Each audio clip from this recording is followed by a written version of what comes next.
Ladies and gentlemen, hey, hi, how you doing? Welcome back to the channel. Thank you so much for stopping by. Obviously, with the addition of all the Vanguard weapons and some of the changes that we've already seen made to just the general meta, I would say, it leaves a lot of people wondering, well, is my loadout the absolute best? You know, should I be doing something else for a muzzle or for a barrel or for an optic?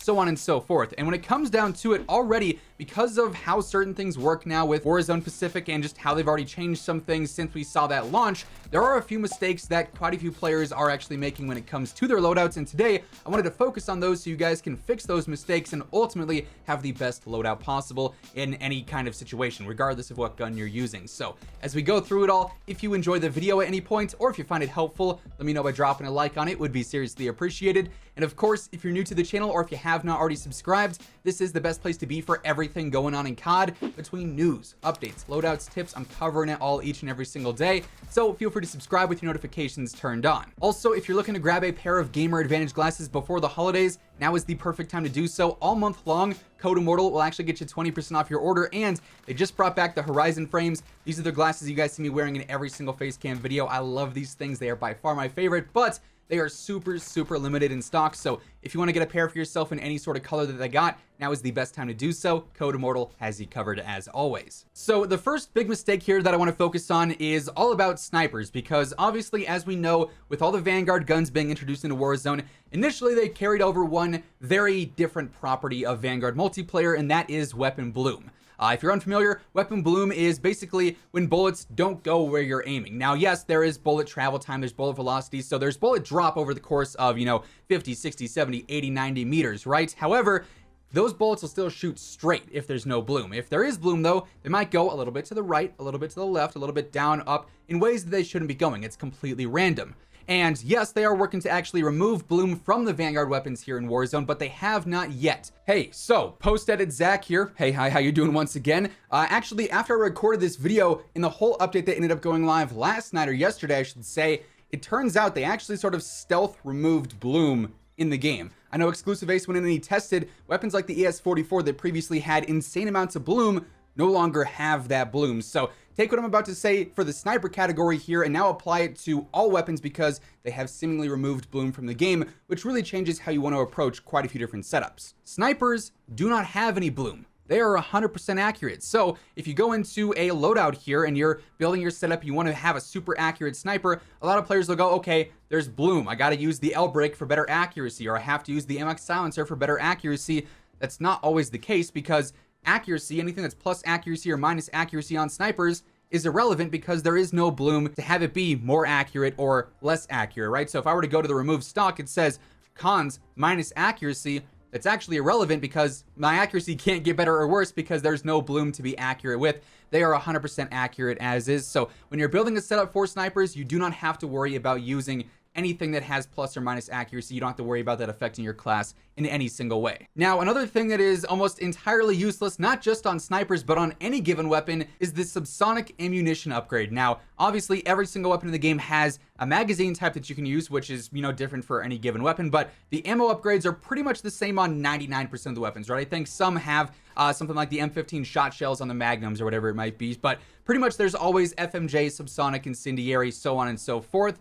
But when it comes down to it, people might see subsonic and say no minimap ping. They don't want to be on the radar. They don't want to show up as a red dot when they shoot, and like, oh, okay, that's great. That's going to hide me.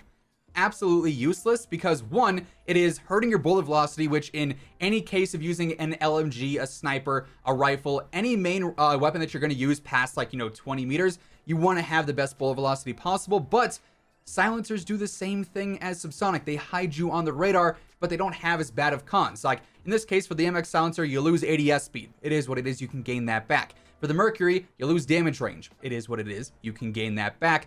Bullet velocity, though, you're not really gaining any pros out of the subsonic, but losing that bullet velocity in turn is just is a useless pro to con ratio, essentially, and you get nothing out of subsonic that the suppressors can't do. When it comes down to it, there's no reason to not be running a suppressor on pretty much every single weapon you're using, primary or secondary. So do not use subsonic ammunition. It really gives you no real benefit that something else can't give you. And there's also way better options in here. Lengthened and hollow point are fantastic for all sorts of different things. And speaking of hollow point, that's actually the next point I want to bring up.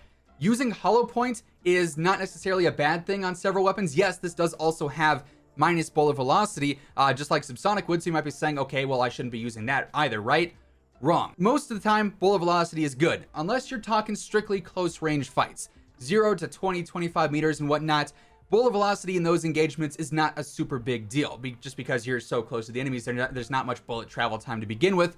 But Hollow Point, when you compare it with Vital, is absolutely worth running. Now, Vital gives you increased upper torso damage. Hollow Point gives you increased limb damage. So if you're using a weapon that's already pretty strong, or any weapon, honestly, for that matter, that is built for close range, so any of the SMGs, any of the shotguns that could have both of these potentially, using that combination of Hollow Point and Vital is incredibly useful, because you just made it so that pretty much any part of the body, you're gonna guarantee yourself very, very good damage. Heads are obviously crits on any weapon.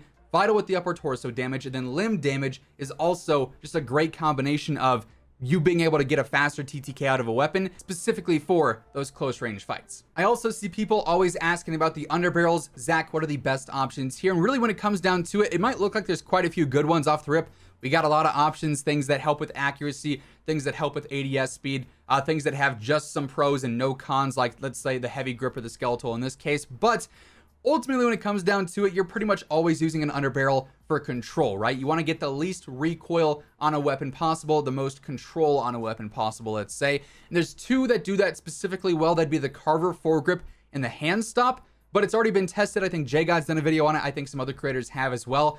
Carver, when it comes down to it, is ultimately the best choice for the vast majority of weapons, because it offers the most recoil control. Yeah, you lose some ADS speed, but that's not the end of the world. Other things here, though, are just not offering you enough benefits to be worth using over something like the Carver foregrip, which on any LMG, even SMG for close range, rifle, whatever it may be, it's going to get the job done, because it's going to give you better control and less recoil over range, which is ultimately the way you want to try and build any given weapon for a primary build. So drop the hand stop, drop the strife angle. The Carver is 99.9% of the time the way to go. Also, real quick, just to close things out, another mistake that I see a lot of players doing, especially on like some of their ranged weapons, whether that be their primary or especially their snipers, is trying to mess around with certain scopes to give you better visibility. When it comes down to it, if you want a guaranteed way to get very easy visibility, don't make the mistake of avoiding the night vision, aka the thermal scope. Like I said, especially on snipers, it's pretty much where I exclusively use this. It is so good for seeing those enemies light up as that bright white silhouette through all the trees, all the foliage. This is by far one of the best long range scopes in the game, because it does give you that nice advantage of actually being able to see the enemies. But yeah, with that said, those are a handful of mistakes that I see a lot of players making with their loadouts, and how to correct those and really get the most out of any given weapon and out of any 10 attachment combination. And that's gonna wrap things up for today. Hopefully this video helped you guys out. If it did, let me know by dropping a like on it. It would be seriously appreciated. And of course, if you're new to the channel, or if you have not already subscribed, this is the best place to be for everything going on in COD. Between news, updates, class setups, tips, it is all right here. So feel free to subscribe with your notifications turned on. That way you can always stay up to date. But once again, thank you so much for tuning in. And until next time, take it easy. Have an awesome rest of your day. I'll catch you guys later. Peace out.